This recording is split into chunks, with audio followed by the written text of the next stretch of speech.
Míle buich sa haig agus míle buich scríb se cháde faoi a hiochttan seir maidin. Bhfuilm chuirsí an nneir thugra scríbhneoireachta go chuid buna scéal. Agus an tugra se bain se le heiscirí a dhéine chuide go phríomhscéalta mitasálaíochta na Gaeilge agus na héireann. Mar sin an scéalaíocht an chéadacal tá le chur a gás an scéalaíocht agus stohí focail scéalaíocht go ben focail táchtaí sa teanga se a tamhaid de labhairt le na chéile le 2,000 bliain. Agus is na scéalta díonseocht na Gaeil achtaríon taithí agus mar sin de agus bhair tradiisiún na scéalaíochta go dtí le dearnas agus stohí bhfuil lethe deán fós má tá sé imi léagbeagán. Ná sin an scéalaíocht agus tá amna de dearm sé sin gus gunn sé sin smuointe go leor in íntin duine bei sé becuimúir scéala thugannar i héin nó scéala a thuúla se fadó nó scéalta faoin na scéala his na seanachaiche.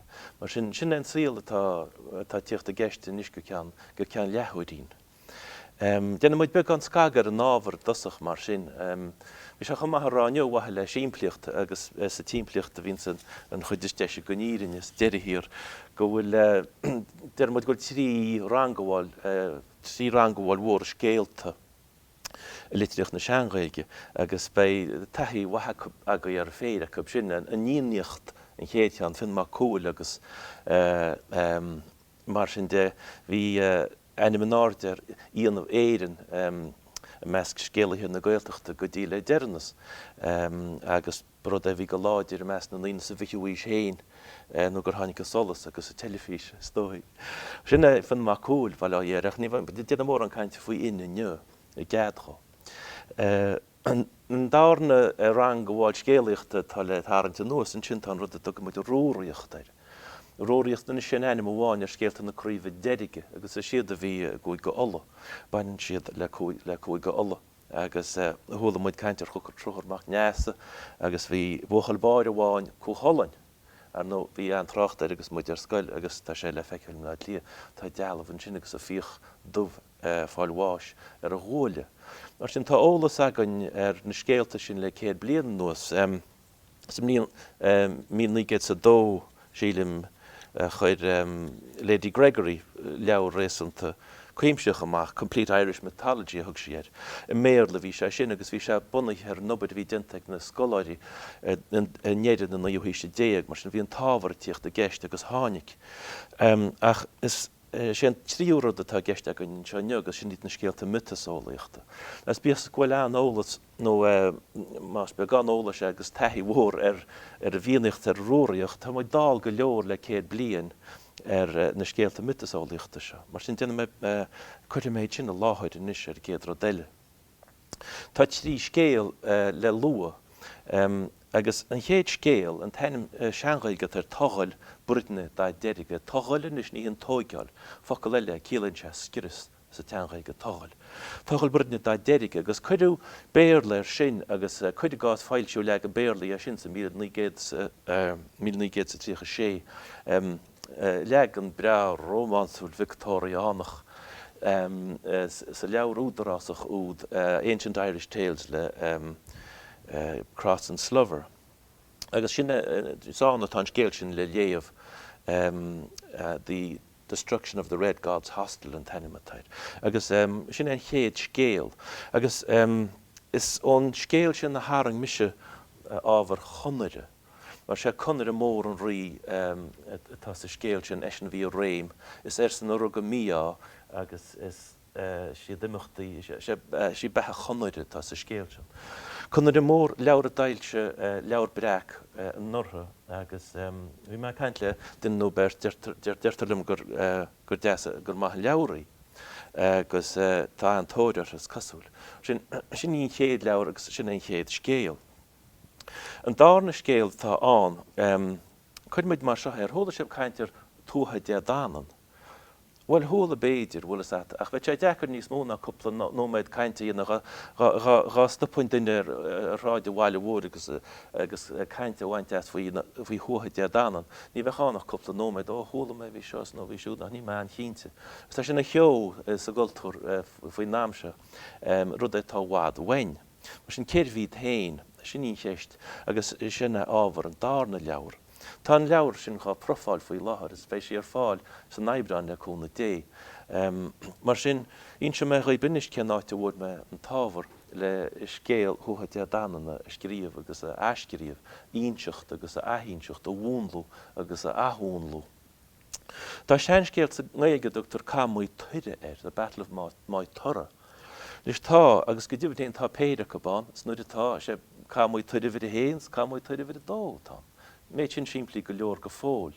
Sam líon 1993 sílim chuidú legan gon héadcéal a gló geangas na hiidir sí léana a bhú Celtic sé an scoláire éachtach Whitley Stokes a rinne nobar sin.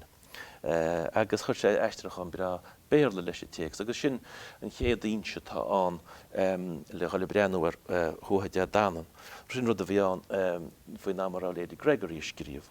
Tá darna scéal an sin an Camúid tuire dómhí siad an trodach dreamba tháinig sa meach ar a bégan iad a chur go chríim seoil mar deara le láimh láidir nó le dríocht go dtíhann.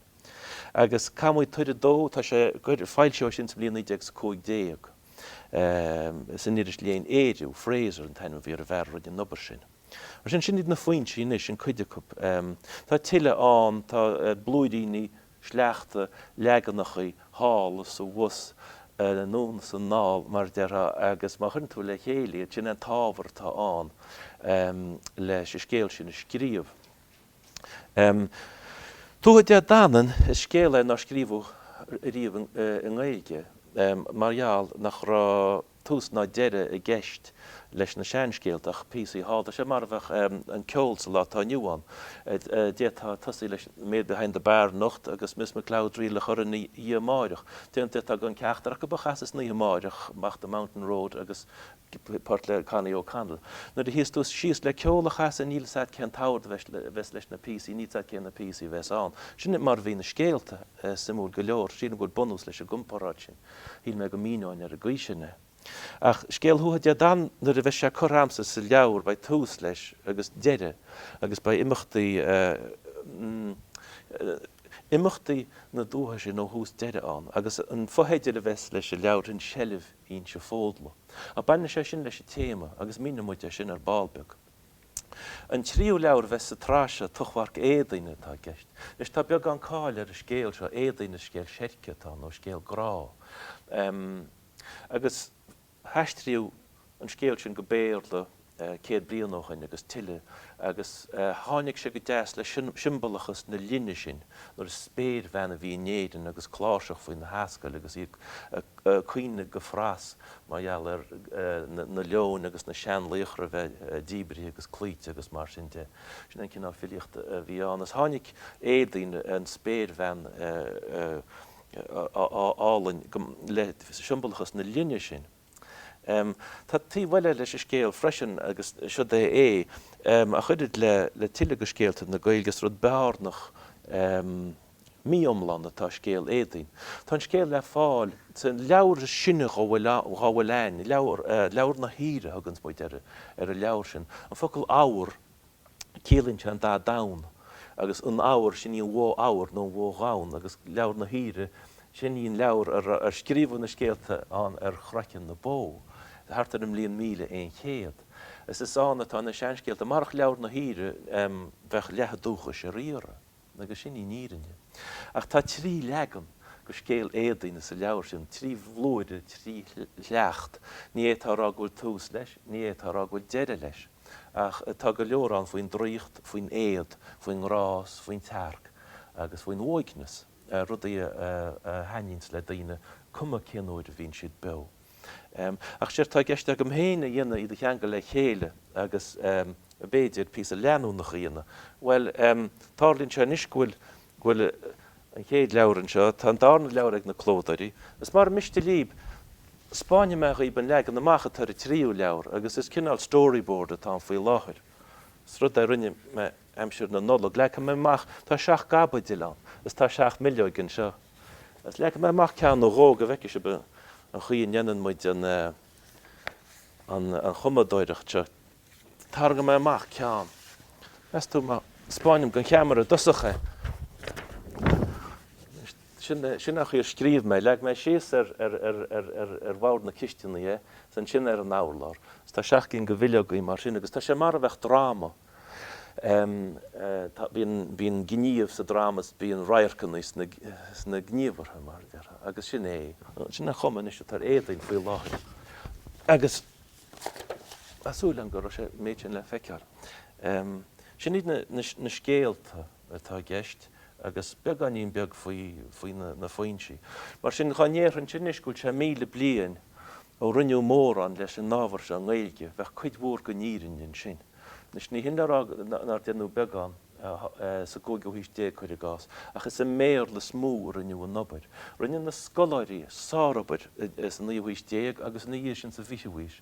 Ach ní rud chreidir le ní rud é ní hanan agus a níocht óróíocht, ní rud é chuide an choultúir seagan faoi láthir. Agus bhhailm go dáráte sin in sa bhíe héanú ís, agus sin an spiricatá agam. Mar sin fáil seo conire agus hín me go méidir go léhín slucht as a leabhar. Ar nó Diarmuid Bert leabhar ar na fáiltethirí chuideach an bailla go puinteiltíad, a thuda me négar siad táí ní idir gá stóla ach idir gá depó. War sin go bin chuide gon seochranna bhí ná go chonire bocht ó hús agus gur go méidir gur idir gá depó tá sé fós. Sé sin ará nach dóilm bhfuil cópna gon leabhar le ar díalann seinne, ach mar bhfuil sin deascéal gon chadaí dúh sí sa bóthar ar tá sipa leabhar an sin. Well, das gur mé leabhar an seo leathnach a tríoch cúig agus níl me an chinnta ceir tá an, ach tuair sé blaisin beag gon stíl riib. Mar sin céad a bégan i dhéine le hábhar tas 100 bliain gaiis. Ní le bhaid romsan bunrúd a léomhchaí, tá sé bhádar a dheacair, tá sé bhádar a chasta, tá sé bhádar a ása. Mar sin rinne me áhúnlahaid, agus chuir me stíl leis aithneos daoine a bhfuil beag an chuirmachach a ber scéalaíocht na nGaeilge.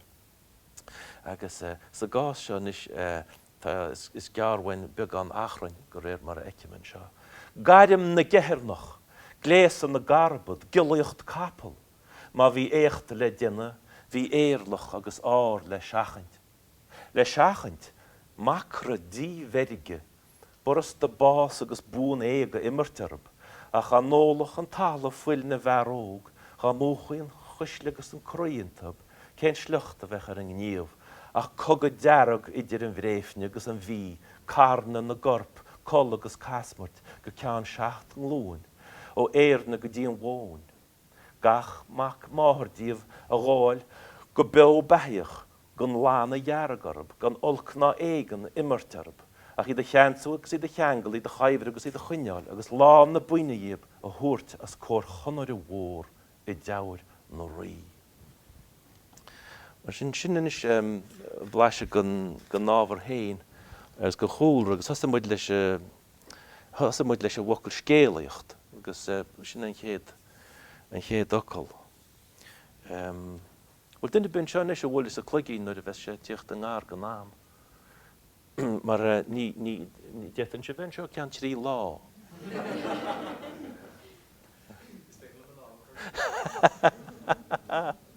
Má go leor.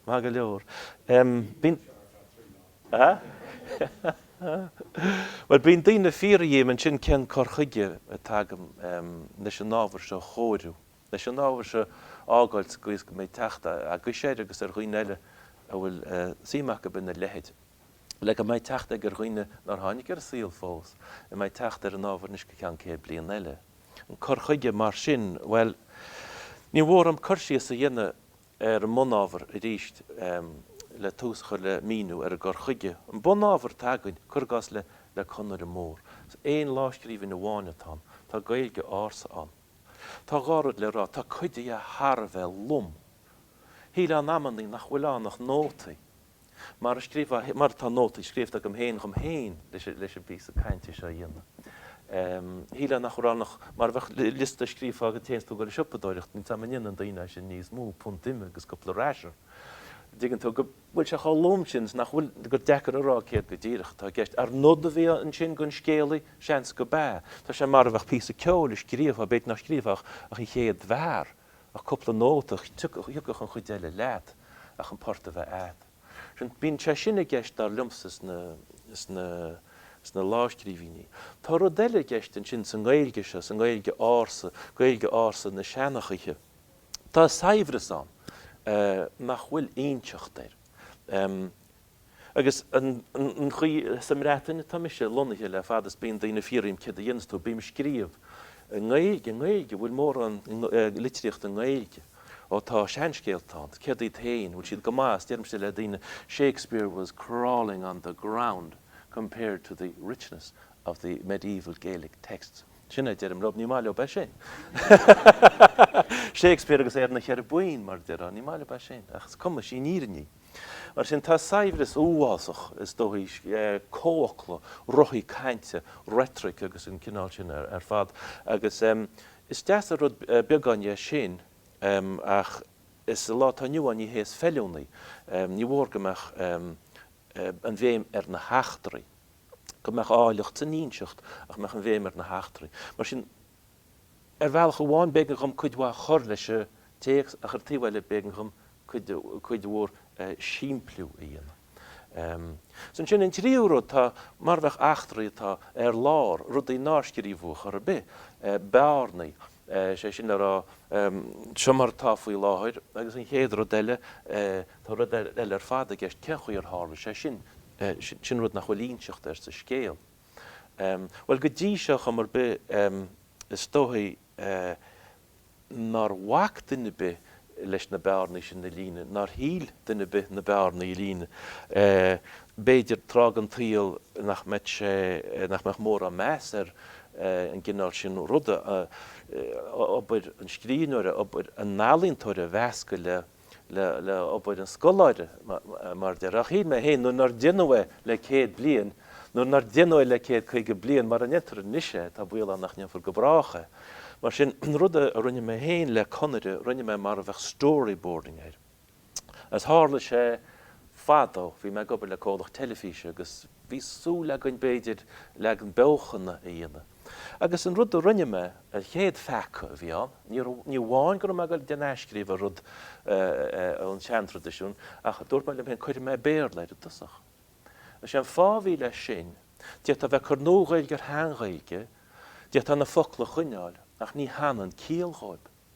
So gohfuil rud go ben dána rud doléite tagad in na Oibriú. Mar sin chuir mBéarla agus rin me storyboarding agus chuir me an scéala glúdach agus chuan clúdach an mór am go cean chuig bliana fichiad. As nar bhí me gaiisteúin sin coppla bliana chuin dúinn bosca, faoi wasca, fuid me scríbhinn chonare mBéarla agus dúirt me hin, ba dad ní seo go donna. Agus in sin laud me le darach scolaí leabhar breach agus thucramid dhéana ar a gcuí sin sinne scéal chonare agus an bhain scríbhín na deacreachtaí a bhainins le an saibhras atá an.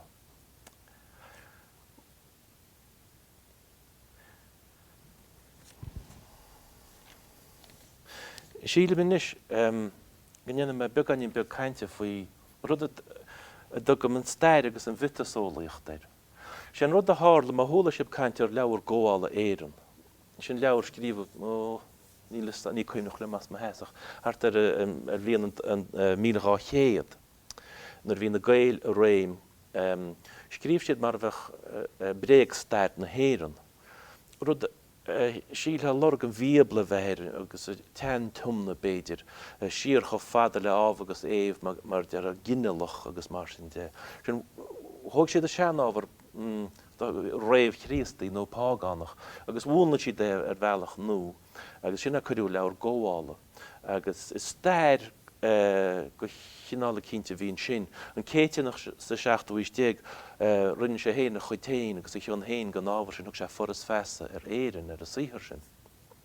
As bhí chuide dhé sin gá léomh náiteach go díle dearnas. Ach san nábhar is ása is rudeile tá an, ní staire tá ach mitasálaíocht, ní daine déana tá ach rud a dúr áil déthe nó leadhéthe, nó déthe began nó déthe móra. Agus sinna náite dálín na scéalta, sinna náite bhfuil imachtaí na scéalta, tá simbólachas an, chuide gon simbólachas sin tá muid a dál inis ach aine muid tiile. Mar sin ar a brí fointe na smaointe mar dear tá má gur a chorasbór góir in bainan si leis difriocht a dir stair an vitasólaíocht. Agus mar sean is chuid is méid sin na nniulas tá trí fointe an. Ceir tá sa stair ach siar líne.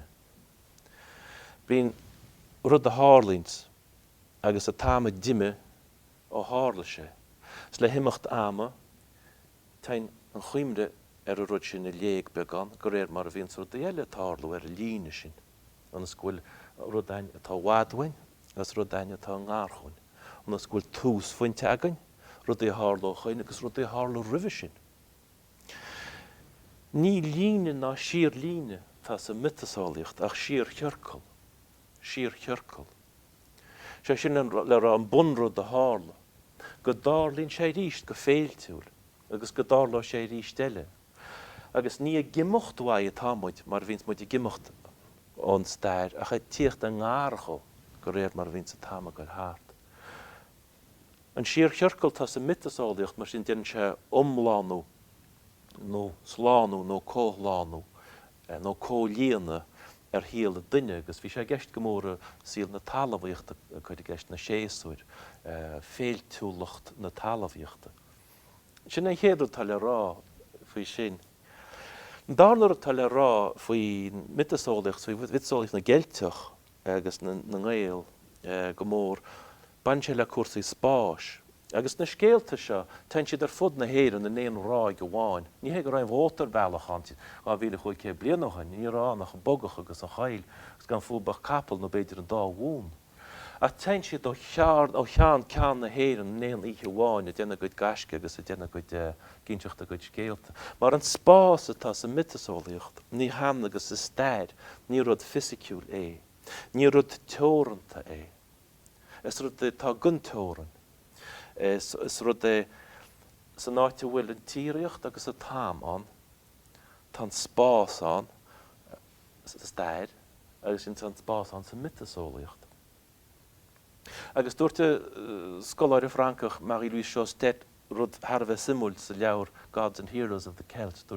The Irish think of their history in mythological terms, so too their geography, I dare say. As is fear sin, mar tá agus sé tá einmanacha agus sean einmanacha I rud go háitiúil I bhuiscecht scrád asil go náite bhfuil muid na sí. Agus tá lorug na néhéir na rud sin tá lorug na sííochtta. Is ach tá siad chothúranne sa bhí fádó. Agus sin an dána rud a tal ráfin stair an vitasálaíocht. An tríú rud tá seo, ba dad feiceim gur focail mBéarla nuid samach gréige se tá. Polymorphism. Polymorphism. Mar céad cí le morph is gréigis ná cíann sé cló nó rucht nó crut. Agus polymorph sin an rud a míad chlóir is mí cló vín séir, mí legan a vín séir. Agus tá agaí má tá beag an chomhacha ar a shamanism go mííon an shaman bín sé seall faoi rucht duine nó faoi chló an duine nó béidir gur bhfuil míonach aine bhí an. Beidir gur meach áhrú chlóir chá bhhair sin. Agus sa mitasálaíocht tárlíonn sé sin, agus is na scéalta Gaeilge tárlíonn sé sin. Chuir tárlíonn sé gás éadaine, dochmharc éadaine, scéal éadaine. Bíonn sí seall faoi chló déana is beanna tá ionte. Bíonn sí seall faoi chló ála is ála tá ionte. Bíonn sí seall faoi chló feileáin is feileáin tá ionte. Bíonn sí seall go dtuigeann an créatúr ina lucháin isce. Mar sin tá chear a chló a gceist le héadaine. Tá sé sin cear go leor tuigeann muid é sin. Ach tá ceist rééisúnta bunúsach eile le chorchá bhhair sin. Má tá chlóáin an bhfuil lehéite gur dá agus bun chló. bonnachló. Mar sin sa gultúr seine sa gultúr intellectúla tagan, is sa gultúr religiúnta tagan, is rud lethatá sa duine.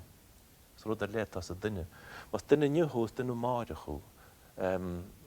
Rud marhanach tá sa míharhanach tá sa duine jamuid bás.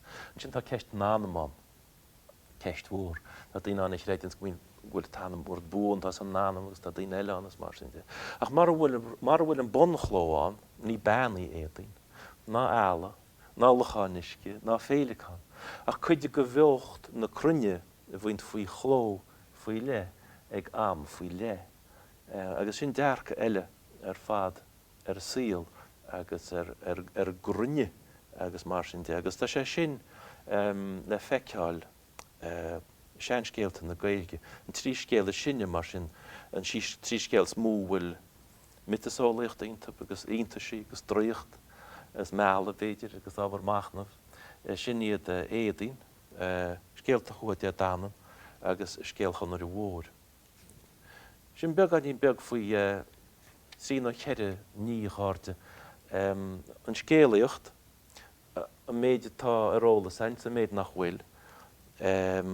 An corchuige heastíns le sin a thuirtú rá glúin eile nó beidir méid blian eile. Agus sin coppla focail faoi meallach leis an ábhar seo léamh, gon é léamh mar a gur stairitán, ach iireachta dhéine cuimreid mar rud nach chuil teóra aman na spáis leis. Agus siad mu an focail go biniad na smuointe a tag am roibine, agus báilm stoppan sin sa gúis go méid go mé an táma gon le coppla ceiste chur sa ragart gur míle maithagain.